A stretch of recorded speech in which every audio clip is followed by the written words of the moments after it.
ዛሬ ስትደበደቢ ዋይ ብሎኛል ጧት አባቴ፣ አሁን ደግሞ ይሄ እያልኩኝ በውስጤ ልብ እየቀረ እግሬ ተግቶ አጠገቡ ደረስን። ማን ይሆን የመጀመሪያ ጥፊ ቀማሽ? ፊት ለፊት ቆምን። ሀዩ ንግግሯን ጀመረች።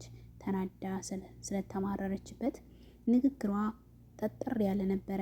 ከአሁን በኋላ ስሜን ብታነሳ እገላሃለሁ። አይን ውስጥ ልትገባ ምንም አልቀራትም። አሰላሙ አለይኩም ወራህመቱላሂ ወበረካቱ። ውድና የተከበራችሁ የቻናል ቤተሰቦች ሁላችሁንም ሰላም ብያለሁ። በእውነተኛ ታሪክ ላይ የተመሰረተ ልብ አንጠልጣይ የፍቅር ታሪክ። ጸሐፊ ሰሚራ መሐመድ።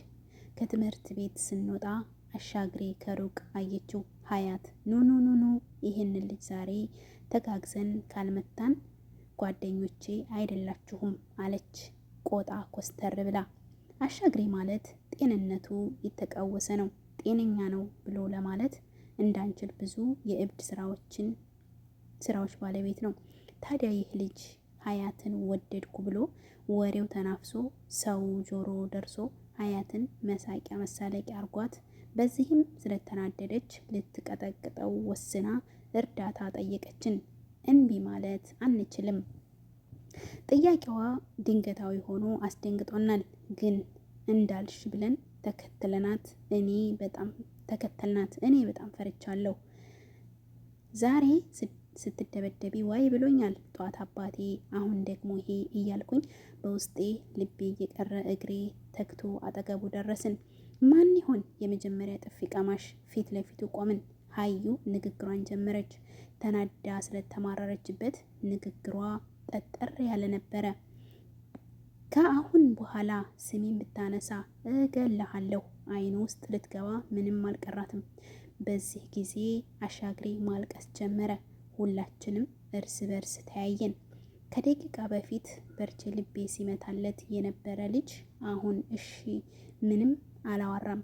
አሁን ግን ምንም አታድርጊኝ ብሎ ልመና ወደቀ። ሀዩም ለዛሬ አልፈሃለሁ፣ ሁለተኛ ወሬ ብሰማ ግን እገላሃለሁ፣ አሁን ሂድ ብላ አባረረችው። ከሄደ በኋላ ሳቄን ለቀኩት። ሁኔታው ሁላችንንም አሳቀን። አሁን ሀዩ እፎ ያለች። የግማሽ ሴሚስተር ፈተና ደርሷል። አራታችንም ላይብረሪ ተገኝተናል። ነቢ በትምህርቷ አትደራደርም፣ ጎበዝ ተማሪ ነች። ኢክራምም ለራሷ አታንስም፣ ከሰው አትጠብቅም።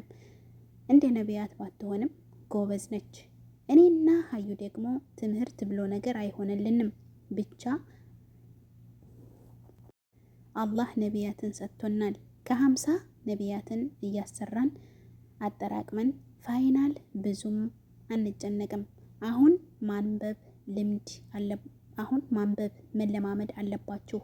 ቀጣይ ወደ ዩኒቨርሲቲ ነው። ስለዚህ አሁን ተለማመዱ ብላ ተቆጣችን። ግን ማንበብ አልለመደብኝ ነገር ጨነቀኝ። ተቁነጠነቅኩ። እናንተ ግቡ ፊቴን ታጥቤ መጣሁ። ድብርት እንዲለቀኝ ብዬ ወደ ቧንቧ ሲሄድ ሀዩ ጠብቂኝ እኔም ጠምቶኛል ብላ ተከተለችኝ። ኢክሩ ነገሩ ገብቷት ሳቀችብን። ነቢ ግን ተቆጣች። አዎ ቀልዱ፣ ዋጋ የምከፍሉበት ቀን ቅርብ ነው ብላን ተያይዘው ኢክራም ጋር ገቡ። እኔና ሀዩ ውጭ ቁጭ ብለን የቆጥ የባጡን ስናወራ ቆየንና በመሃል ራህማ እኮ ባሏ ጋር ተጣላች አለችኝ። ራህማ ማለት የሀዩ አክስት ነች። ምን ሆን አሉ። ሁለተኛ ሚስት አግብቶ ምን አይነት ሰው ነው ግን? ከሷ ምን ጎደለውና ሄዴ? ሲጀመር እኮ አትመጥነውም። ያችን የመሰለች ቆንጆ ሚስቱን ትቶ ሌላ አማረው። አይ ወንዶች እሷ እንኳን ያንችን ያህል አልተናደደችም። የተገባባት ምን አናደደች ደግሞ? አቅም ካለው ቢያገባስ ምንድን ነው ችግሩ? ጭራሽ አንቺም እየደገፍሽው። እኔ ልብሴን፣ ጫማዬን፣ ገንዘቤን ላጋራ እችላለሁ። በባሌ ግን አልደራደርም። ማንም እንዲጋራኝ አልፈቅድም። ኢሞ ግን በጣም ራስ ወዳድ ነሽ። በክርክራችን መሃል የአስር ሶላት ደርሶ እነ ኢክራም ወጡ። ክርክራችንን ያየችው ኢክሩ ስታነቡ ያልገባችሁ ነገር ነዋ የሚያከራክራችሁ ብላ በአሽሙር ነካ አረገችን። ወሬውን ለነሱ ነገርኳቸው። ነቢም በዛ ላይ አስተያየት ሰጠች። በእርግጥ አላህ ፈቅዶለታል። ፍትሃዊ መሆን ከቻለ ቢያገባ ችግር የለውም። ግን በዚህ ጊዜ ፍላጎት እንጂ አቅሙ ያለው የለም። ቢያገባ እንኳን ከአንዷ አንዷን ያስበልጣል። ይሄ ደግሞ እሱን ነገ በአላህ ፊት ያስጠይቀዋል። ስለዚህ በአንዷ ረክቶ ራሱን ከኪሳራ ቢጠብቅ የተሻለ ነው። ለራሱ ሲል ግን አቅሙ አለኝ እችላለሁ ካለ ሚስቱ ብትፈቅድለት የተሻለ ነው። አንድም ባሏ በሐራም ሄዶ እንዳይባልግ ከሐራም ትጠብቀዋለች። በዛ ላይ እነዛም ሙስሊም እህቶቿ ናቸው ፈሳድ ላይ ሳይወድቁ በሐላል እሷ እየኖረች ያለችውን ህይወት እነሱም እንዲኖሩ ብትፈቅድ እንደኔ ሀሳቤና እምነት ጥሩ ነው ባይነኝ ብላ ንግግሯን ጨረሰች። በቃ አሁን አሱር ደርሷል እንስገድ አለችና ኢክራም አስነሳችን። በኢክሩ ኢማምነት አሱርን ሰግድን በተቀመጥንበት ፎዚያ መጣች። ፎዚያም የሰርግ ወረቀት ይዛ መጣች።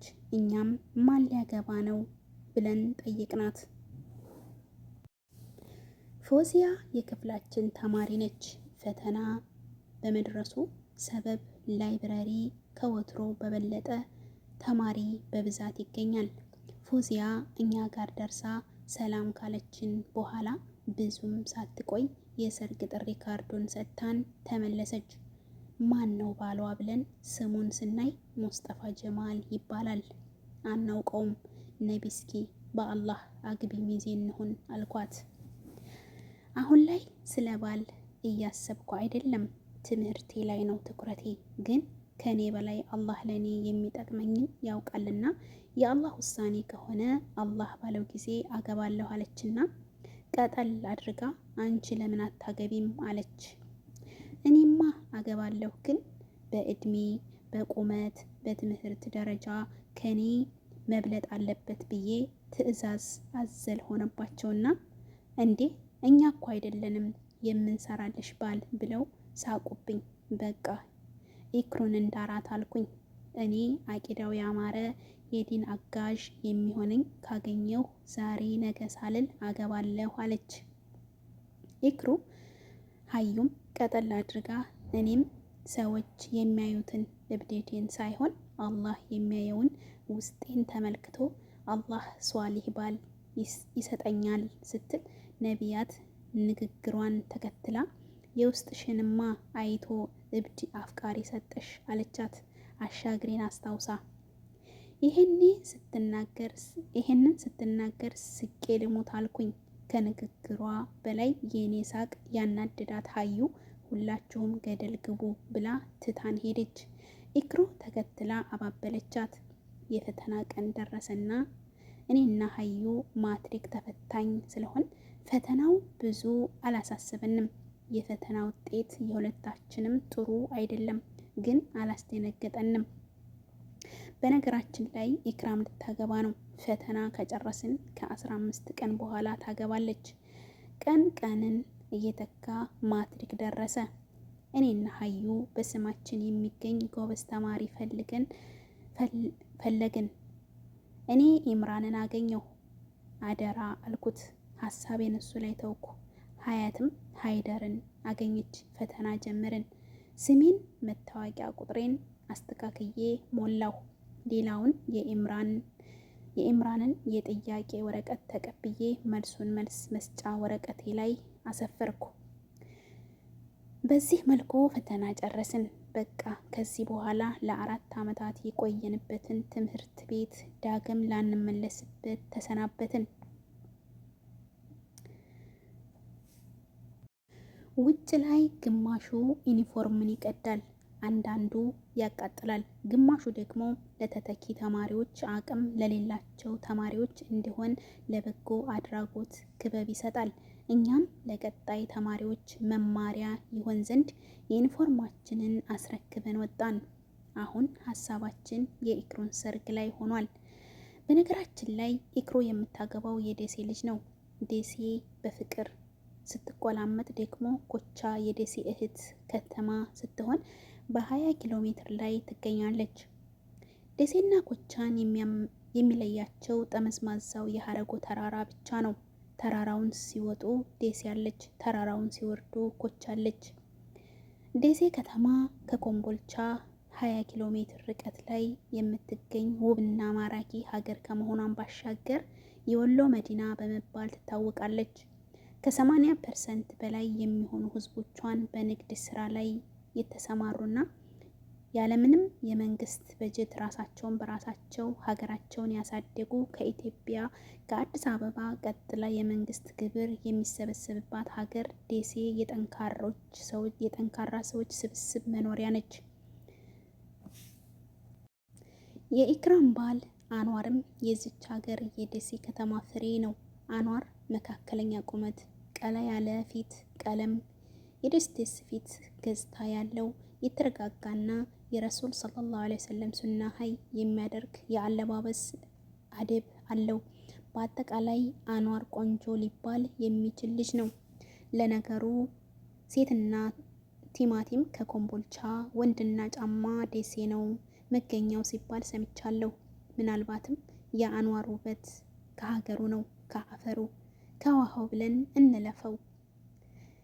ኢክራምና አንዋር አንድ ላይ ሲታዩ እንዴት ተፈላልገው ተገናኙ የሚል የለም።